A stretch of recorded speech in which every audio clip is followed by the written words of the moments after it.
Yeah, he travelled up from Andrew beautifully today, so he's made it here, no problems. Car's functioning well. He'll, you're welcome to film training. Yeah, he's going to train today, so I'm really expecting that he'll play. The physical nature of the last couple of games at Geelong, does that worry you at all with Hayden? Is he going to be fragile at all in that case, or would you just put him out there regardless of opposition if he's fit? Well, it's an interesting comment. Well, I tend to agree with Chris Scott. There's a lot of theatre. Every game of AFL football is really physical, and there's been a bit of theatre and a bit of push and shove, and at the end of the day, there've been really fierce contests at the ball and tackling. So, look, once you declare fit, we're not going to put a player out. Our overriding philosophy is, if we were to put a player at significant risk, it wouldn't occur. So, any decision that is still to be made will be based on that fundamental philosophy of player well-being and what's best for the team. So you need to be able to execute. We're not going to pick people that can't go in and win the ball and chase and tackle feverishly. So Hayden actually come back onto the ground and played and was in some fierce contests. So he's just got a little bit of swelling. I mean, it's really minor procedure. And, it's just a bit about comfortability. I've seen Stephen Milne play with two stress fractures, or not stress fractures of the cheekbone, and be really swollen, and they were significantly more risky than this. This is just a slight fracture that's had, they push out the cheekbone and they do all those sort of things. So, but in saying that, he'll go and train today. I'm really optimistic. Hayden wants to play. I'd like him to play. If he feels good, he'll play. So there's a good chance he'll play. Does he need to wear a helmet or anything, Ross?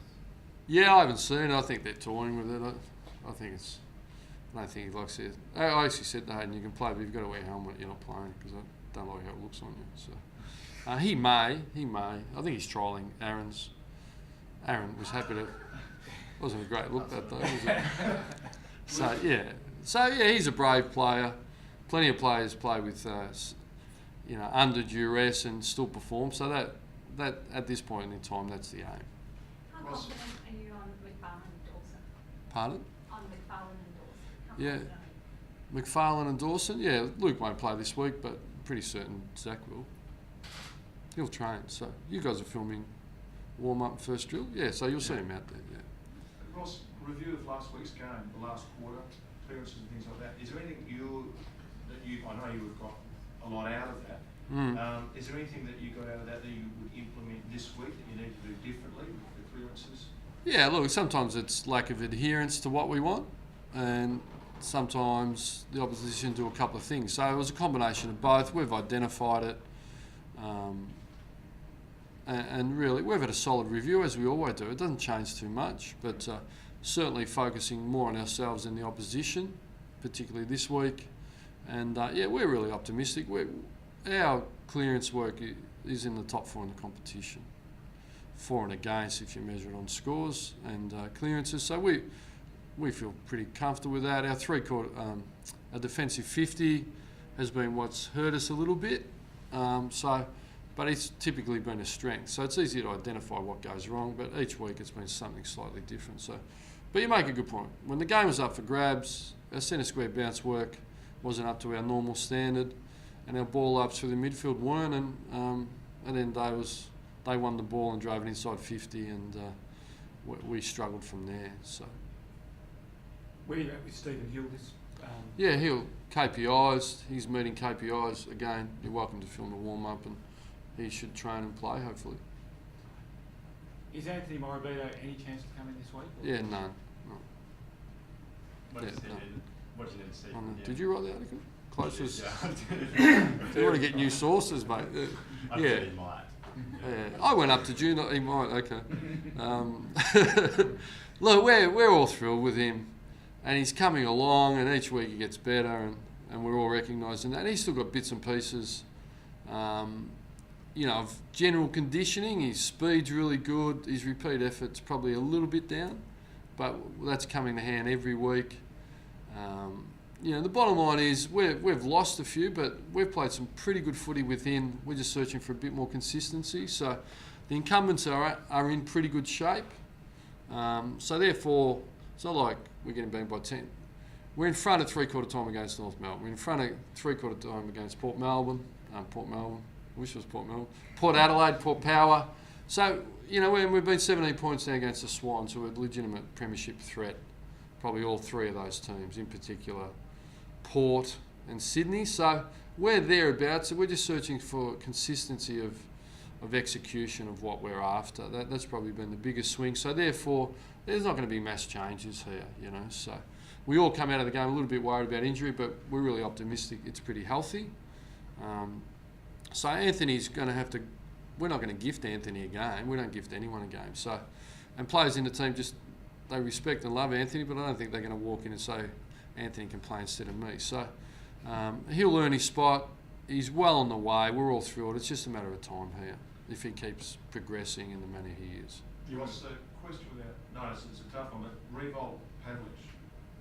Can you give us a bit of an insight on your thoughts on both players? Are they similar in respects of the way they play the game? Well, they're both great captains and power forwards, and it's been a privilege to work with both of them. I've learned so much off both of them, to be frank, and both. If you're talking about my perspective, for me, they've both been unconditional in their support and driving the group to where we think it needs to go. So that's the first thing. They're both coachable, both really proud competitors. But I think really, as the Fremantle coach, it's a moot point to focus on Nick, because I'm here to speak about Matthew. So what I see in Matthew, I think everything that needs to be said and written about Matthew has been, and any doubt on Matthew and maybe his leadership and performance in big games that may have been there in the East, certainly not in the West, I think has been clearly dealt with over the last couple of years. So it's a significant moment. We won't be any more motivated, but we hold Matthew in really high regard, have a lot of respect for Matthew, and so therefore our efforts, the esteem we hold him in, should be reflected in our effort on the day. Does that mean we win or lose? It's not about win and loss, but it's about how we go about it. So that's really important. So we'd like our respect and the regard we hold Matthew in to be really reflected on the day with enormous endeavour and passion. As an opposition coach when you were at St Kilda, can you talk about how hard it was to come up with plans to stop a player like that? Yeah, it was very difficult because he was in midfield and forward. We've changed his role a little bit. And Sam Fisher used to go to him, but he used to move around, and you're happy with him in the midfield because he couldn't kick the goals as much. But when he was, deep power forward, he was an incredible handful. So the superlatives are all there, but we've got business to do here. I'm happy to talk about it now, and we've got some great functions and all of that, but it will mean nothing to Matthew, and I know Matthew well enough if we don't get the 4 points. Sorry, just another one. In terms of his versatility, is there anyone else who comes close? He's been in All-Australian defence, midfield and forward. Yeah, well, I haven't been here for that part of his career. I think there's a few. I don't think, he's just unique. I think there's been a few in that boat, but as I said today, I haven't researched it coming into the press. I don't see it as my job, but I can talk about Matthew's leadership and performance is outstanding at Fremantle.